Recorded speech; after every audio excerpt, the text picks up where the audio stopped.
Welcome back to Mr. Godell.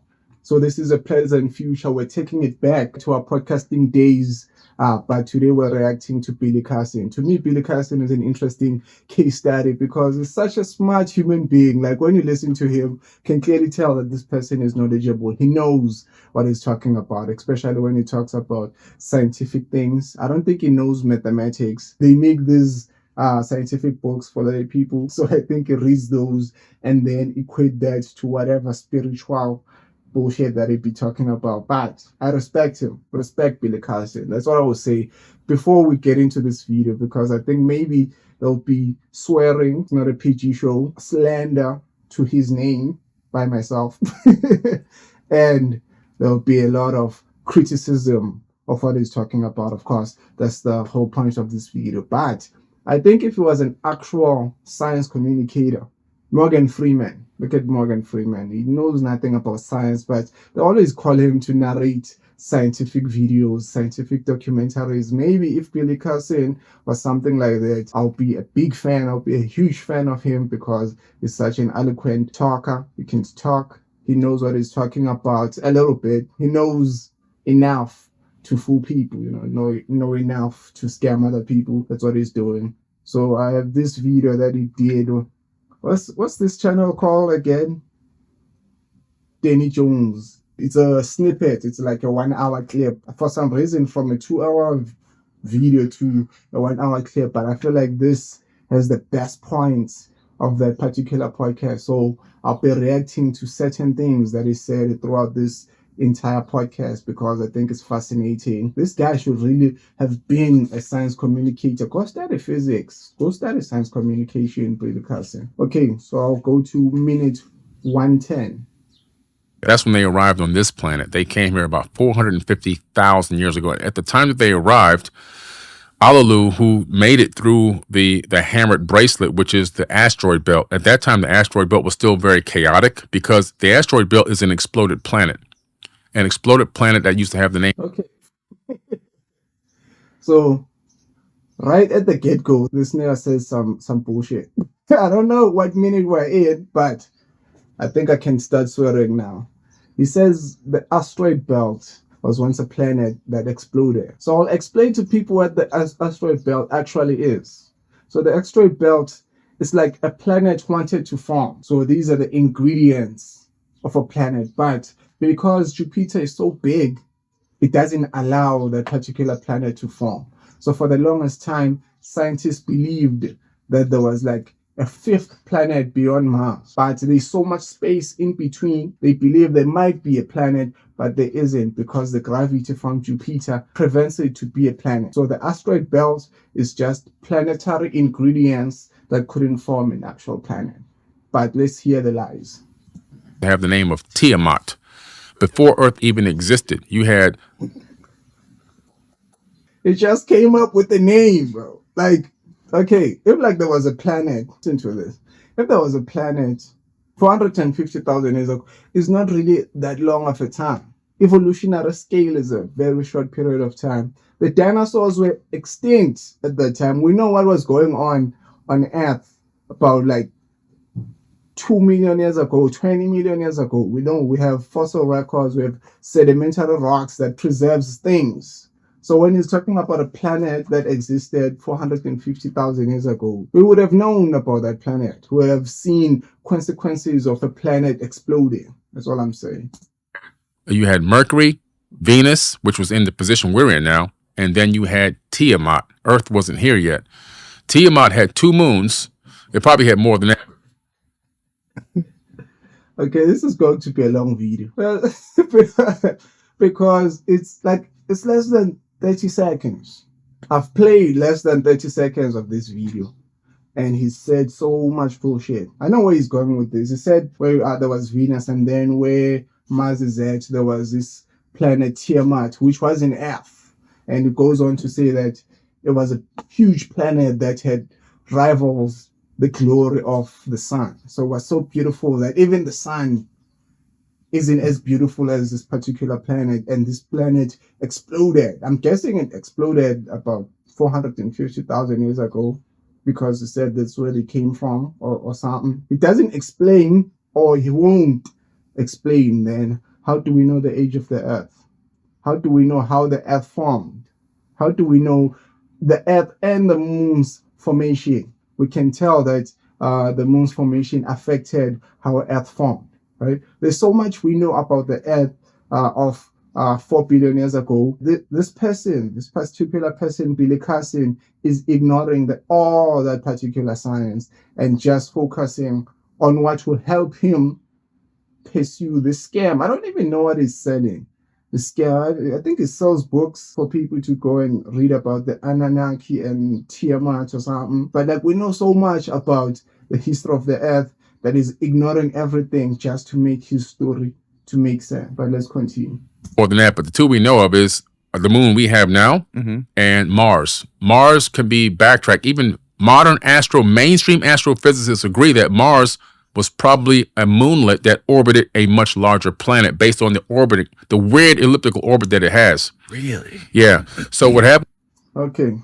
Danny Jones, I'm assuming, is this interviewer. I don't know where he went to school, but the only planet in our solar system that has a weird orbit is Pluto. One of the reasons that disqualified Pluto from being a planet is because its orbit crossed the orbit of Neptune. So a planet can't cross an orbit of another planet. So it's the only planet that has a weird orbit. Maybe if you mix in Mercury, because it's so close to the sun, it moves so fast that it changes orbits every time. But Mars has a perfect orbit. I don't know where he gets this information, and I wonder who are these astrophysicists that say it has a weird wobble orbit. So what happened was you have our moon and you have Mars, a habitable moon, orbiting Tiamat. Tiamat in the Enuma Elish, the 7 tablets of creation, literally gets impacted by another object that was orbiting another star. So our solar system had gravitationally attracted a rogue solar system, so to speak. So the 7 tablets of creation are these ancient tablets from, I think it's Babylonian or Sumerian text. So, these religions, right, particularly the one that we use, Christianity, it derives from these ancient texts. So these 7 tablets of creation is one of the texts that the Bible copied from. It references these tablets as if they are alien tablets. So these aliens came to Earth with this information and created these tablets and then gave them to humanity. So those are the 7 tablets of creation. Do you know what's a rogue solar system, huh? I would assume it's a solar system that's out of its place. That's rogue. It's rogue. It went rogue, my guy. It went rogue. Yeah. Okay. Started running. Yeah, okay. There's no such thing as a rogue solar system. You know why? The reason why it's a solar system, there's a star and then there's something orbiting that particular star. And the star doesn't really matter where it is in interstellar space. So how can it be rogue? All stars are moving, right? So how can you have a rogue solar system? And then get this. He said our solar system attracted another solar system, which means a different star collided with another star. If that happened, there will be nothing here, bro. So let me explain some. So if 2 stars are about to collide, you know what happens? They don't just collide like 2 cars just hitting each other or something, like direct impact like that. What happens is that they start orbiting each other.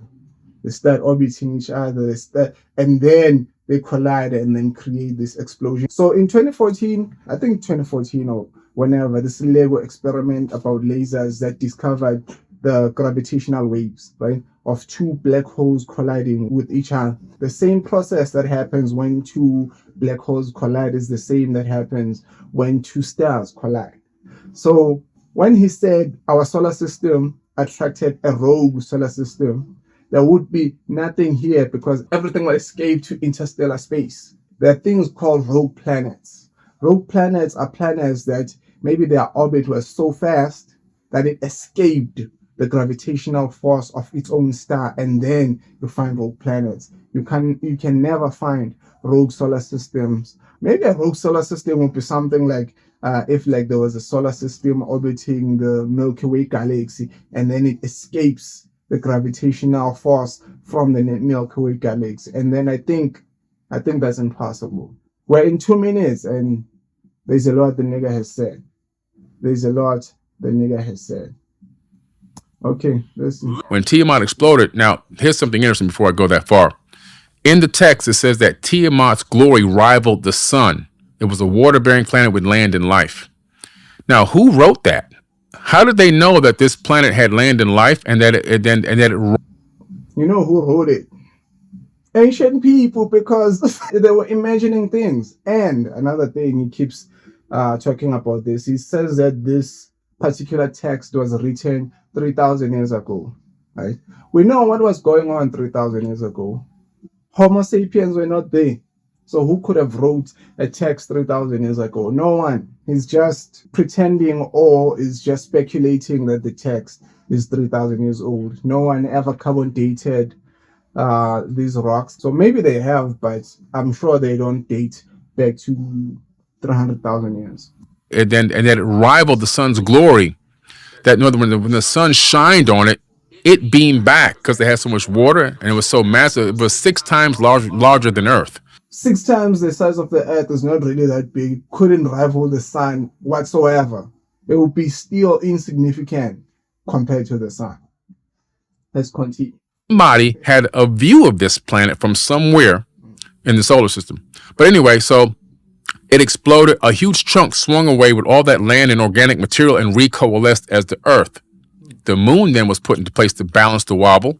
Right. Mars Pushed by who? The moon was pushed by who, bro? Like some magical creature just said, hey, this Earth needs a balanced orbit.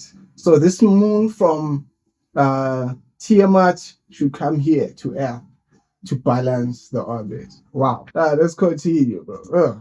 own crazy elliptical orbit around the sun. That's why we I don't know if you had that. He said organic material and recoalesced as the Earth. The moon then was put into place to balance the wobble. Right. Mars grabbed its own crazy elliptical orbit around the sun. he said Mars grabbed its own crazy elliptical orbit. Right? That's what he said.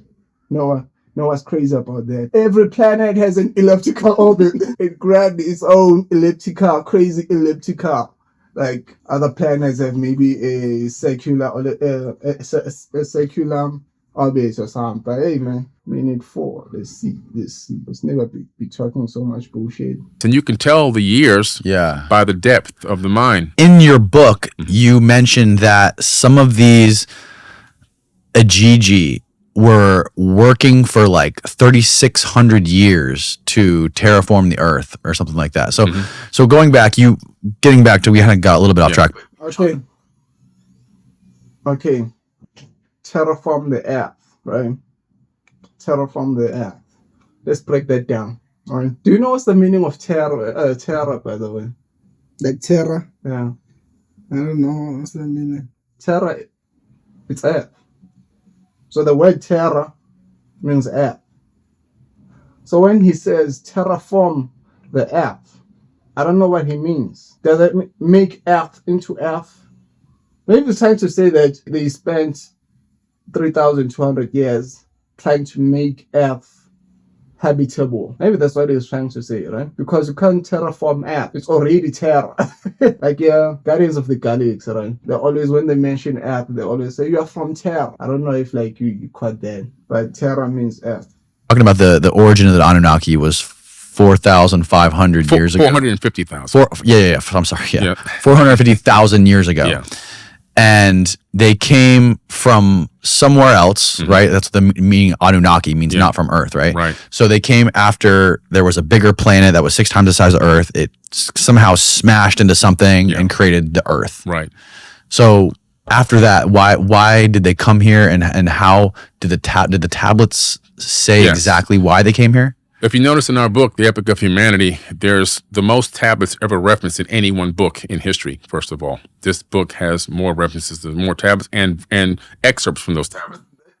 Anything, by the way, when he says his book has more references to tablets than any book, it doesn't mean anything. That's like saying my book has more references to the Bible than any other book. It doesn't mean it's correct.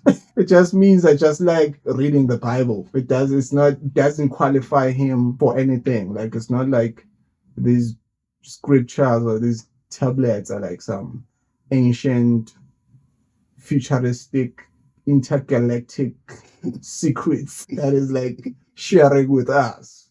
Tablets, and the reason why we're painting a picture that all these places from around the world and all these tablets and scriptures and papyruses and cylinder scrolls are all connected to one race of people that came from the Pleiadian star system. And they hail from the Pleiades. And in my new TV series called Anunnaki Ancient Secrets Revealed, which is coming out very soon in Regal. One of the most scammy names I've ever heard of a show, bro. Anunnaki, Ancient Civilization, Secrets Revealed. And in my new TV series called Anunnaki Ancient Secrets Revealed, which is coming out very soon in Regal Cinemas, and then it'll be on Forbidden TV. Forbidden TV is his channel. You know what I wonder? How much forbidden knowledge is out there that you need a whole television station dedicated to sharing forbidden knowledge? You think it's like the news or something? Like, even the news, I think the news doesn't deserve 24 hours, and there are like hundreds of news stations that are giving you 24-hour news. I think it's the same thing as this. Like, there isn't enough forbidden knowledge, and I don't think there is such a thing called forbidden knowledge, by the way. But forbidden knowledge is his own channel. It goes on to say that there was a galactic war, but I think we can't possibly reach the 1 hour mark. Maybe we'll do a part 2, but this was just to show that, like, let's not just listen to people, man. Check his credentials.